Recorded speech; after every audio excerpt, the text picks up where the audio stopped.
আজকের breaking news. নাগরিকত্ব প্রমাণের জন্য আধারের উপর এত জোর কেন? রাজনৈতিক দলগুলিকে কড়া বার্তা দিলেন দেশের পরবর্তী প্রধান বিচারপতি। ভোটার তালিকায় নাম অন্তর্ভুক্তির জন্য শুধুমাত্র আধার কার্ডকে নাগরিকত্বের প্রমাণ হিসেবে গণ্য করার আবেদন খারিজ করে দিল সুপ্রিম কোর্ট। সোমবার রাজনৈতিক দলগুলির এই দাবিকে সরাসরি নাকচ করে দিয়েছেন দেশের শীর্ষ আদালত। স্পষ্ট জানিয়ে দিয়েছেন, আধার আইন অনুযায়ী এই পরিচয়পত্র নাগরিকত্বের প্রমাণ হতে পারে না। দেশের ভাবী প্রধান বিচারপতি সূর্যকান্ত এবং বিচারপতি জয়মাল্য বাগচির একটি ডিভিশন বেঞ্চ এই রায় দিয়েছেন। বেঞ্চ জানিয়েছেন, ভোটারদের যাচাইকরণের জন্য আধার কার্ড একটি বৈধ নথি হতে পারে, তবে একমাত্র প্রমাণ নয়। এর আগে একই মঞ্চে জানিয়েছিল যে ভোটার তালিকায় নাম লেখার জন্য নির্বাচন কমিশন দ্বারা নির্ধারিত অন্যান্য নথির পাশাপাশি আধারও একটি পরিচয়পত্র হিসাবে বিবেচিত হবে। আধারকে নাগরিকত্বের প্রমাণ হিসেবে ব্যবহার করার দাবি কেন? সম্প্রতি বিহারে বিশেষ পুনর্নিরীক্ষণ স্পেশাল ইন্টেনসিভ রিভিশন এসআইআর এর পর তৈরি হওয়া ভোটার তালিকা থেকে প্রায় 65 লক্ষ নাম বাদ পড়েছে। রাজনৈতিক দলগুলির এই বাদ পড়া নামগুলো পুনরায় অন্তর্ভুক্ত করার জন্য নির্বাচন কমিশনকে শুধুমাত্র আধার কার্ডকে নাগরিকত্বের প্রমাণ হিসেবে মেনে নেওয়ার নির্দেশ দেওয়ার আবেদন জানিয়েছিল। আদালতে আবেদনকারী রাজনৈতিক দলের হয়ে আইনজীবী প্রশান্ত ভূষণ বলেন, আমাদের আদালতের নির্দেশ থাকা সত্ত্বেও নির্বাচন কমিশন আধার কার্ডকে একমাত্র পরিচয়পত্র হিসেবে গ্রহণ করছে না। এর উত্তরে বেঞ্চ জানায়, আমরা আধার আইন দ্বারা নির্ধারিত সীমার বাইরে গিয়ে এর মর্যাদা বাড়াতে পারি না।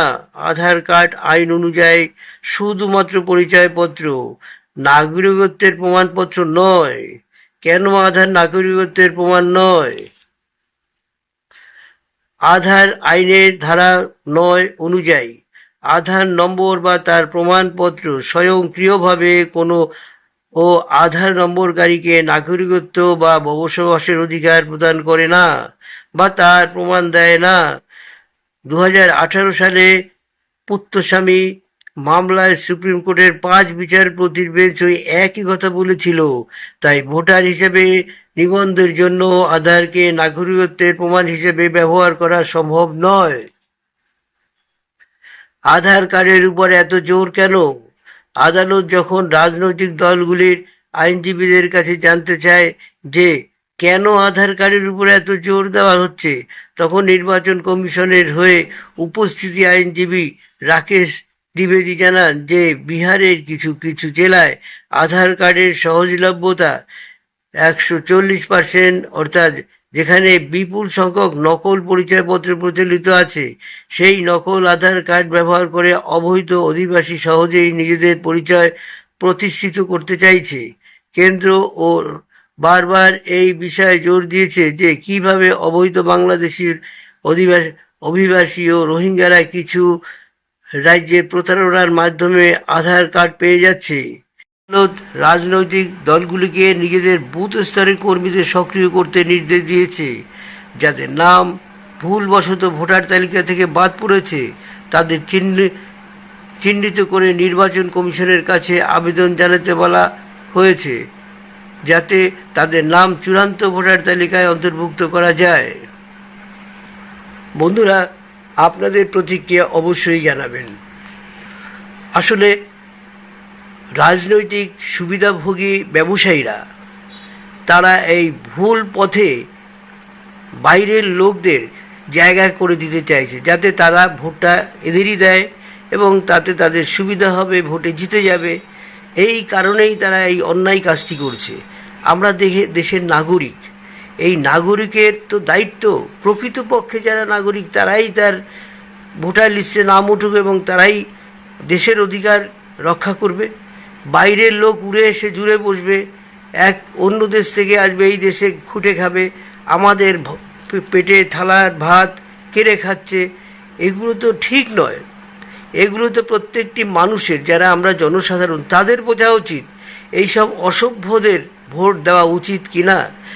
সারা পৃথিবীতে একটা আইন আছে যে আমরা যারা নাগরিক তারাই কিন্তু এই দেশের সব কিছুর সুবিধাভোগী। বাইরের লোক উড়ে এসে জুড়ে বসবে আর তাদের নাগরিকত্ব দিতে হবে, আর তাতে তারা লোভ পেয়ে তারা এইসব অসভ্য পার্টিদের ভোট দেবে। এটা তো হতে পারে না বন্ধুরা। আমি কেন বলছি সভ্য নয় এরা? এরা যদি সভ্য হতো তাহলে দেশের কথা আগে চিন্তা করতো, ভোটের কথা আগে চিন্তা করতো না। যে আজকের আমি হেরে যাব কিন্তু কালকের তো আমি জিতবো, আমি একটা ঠিক জায়গায় থাকি। এটা সভ্য কি এরা সভ্য হতে পারে?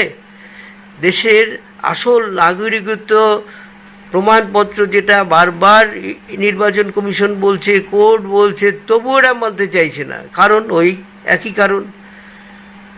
এই কারণগুলো দিয়েই কিন্তু আজকের আমাদের দেশ ডুবে যাবে, একটা সময় ডুবে যাবে। এখন যদি জনসাধারণ সতর্ক না হন, বন্ধুরা গায়ে বাতাস লাগাচ্ছেন।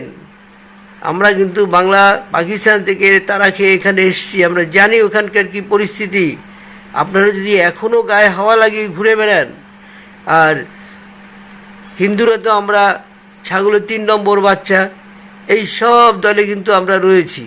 কিন্তু একবার বুঝি না, যে দলটা, যে কোনো দল, সে যদি তৃণমূল হয়, সিপিএম হয়, বিজেপি হয়, যে দল ভারতের কথা বলবে, ভারতকে বাঁচাবার চেষ্টা করবে, যেমন ট্রাম্প ঘাট ধরে সব বের করে দিচ্ছে, আর এইখানে এত রাজনীতি কেন করছে? দেশের কথা কি একবারও ভাববে না এরা?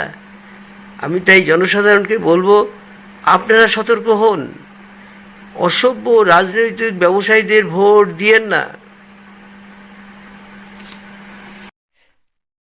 দেশের স্বার্থে, দেশের স্বার্থে এইসব ব্যবসায়ীদের ভোট দেওয়া একেবারেই উচিত নয়। আর যারা ভিডিওটি দেখছেন বন্ধুরা, তারা অবশ্যই কমেন্ট করবেন, আর সেই সঙ্গে লাইক, শেয়ার এবং সাবস্ক্রাইব করে দেবেন প্লিজ।